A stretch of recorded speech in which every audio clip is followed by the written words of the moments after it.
చిన్న పిల్లల్ని పెంచుతున్నప్పుడు ఇంట్లో ఉన్న పెట్ ఏదన్నా ఉంటే పెట్కి బాగా ఫ్రెండ్లీగా చేస్తారు. సో అది మంచిదా లేకుంటే నెగిటివా?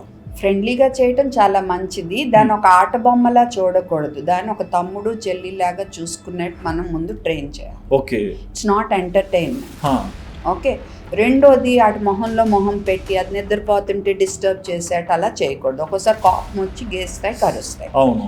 ఇదే అమెరికా లేకపోతే ఇంగ్లాండ్ ఇలాంటి దేశాల్లో అనుకోండి, అక్కడ రేబీస్ వ్యాక్సినేషన్ అది బాగుంటుంది. వీధి కుక్కల్లో రేబీస్ అనేది తక్కువ కాబట్టి ఇంట్లో పెంచుకునే కుక్కలకి టీకాలు సరిగ్గా ఉంటే కనుక మనకి వీళ్ళకి గీసినా వేసినా ఏమీ మనం రేబీస్ టీకా వేయించక్కర్లేదు. బట్ మన దేశంలోనూ అలా కాదు. మనకి రేబీస్ అంటే కుక్కరిస్తే వచ్చే వ్యాధి, చావు తప్ప దానికి వేరే మార్గం లేదు, మందు లేదు మన దగ్గర. సో అలాంటి రేబీస్ కుక్కలు మన వీధుల్లో కొల్లలు చాలా ఉన్నాయి. ఓకే. సో అందుకని ఈవెన్ పెట్ డాగ్ కరిసిన, ఇప్పుడు గైడ్ లైన్ ప్రస్తుతం వరకు అయితే ఈవెన్ పెట్ డాగ్ కరిసిన అది వ్యాక్సినేటెడ్ అయినా కూడా మనము రేబీస్ కుక్క అనుకునే మన పిల్లలకు ట్రీట్మెంట్ ఇవ్వాలనేది ఇండియాలో గైడ్ లైన్. ఓకే.